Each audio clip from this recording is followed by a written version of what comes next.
ദൈവത്തെ ഓർത്തു വാഴ്ത്താൻ. യേശുവിന്റെ ഏറ്റവും പ്രിയപ്പെട്ട കുഞ്ഞെ, വലിയ നോമ്പിന്റെ ആദ്യത്തെ ദിവസത്തേക്ക് നമ്മൾ ഒരുമിച്ച് പ്രയാണം ആരംഭിക്കുന്നു. 50 നാളുകൾ തമ്പുരാനെ നിൻ നൊമ്പരമോർത്ത് ഉരുകി കരയാൻ. 50 നാളുകൾ തമ്പുരാനെ നിൻ നൊമ്പരമോർത്ത് മനം തുറക്കാൻ. ഒരു മനം തുറവിയുടെ 50 ദിവസങ്ങൾ ദൈവം നമുക്ക് നൽകട്ടെ. സങ്കീർത്തനം 51:6. ഹൃദയ പരമാർത്ഥതയാണ്, ഹൃദയ തുറവിയാണ്.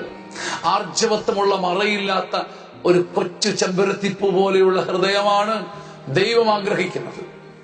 സങ്കീർത്തനം 51:6. അതിനാൽ എന്റെ ദൈവമേ, എന്റെ അന്തരംഗത്തിൽ ഈ ബോധജ്ഞാനം നിറയ്ക്കണമേ. നീ ആഗ്രഹിക്കുന്നത് ബലിയല്ല, നേർച്ചയല്ല, ഹൃദയ പരമാർത്ഥതയുള്ള ഒരു ഹൃദയമാണ് എന്ന ബോധ്യം എന്നെ നോമ്പിലൂടെ ശക്തമായി ഉന്തി തള്ളി നടത്തട്ടെ. ആമേൻ.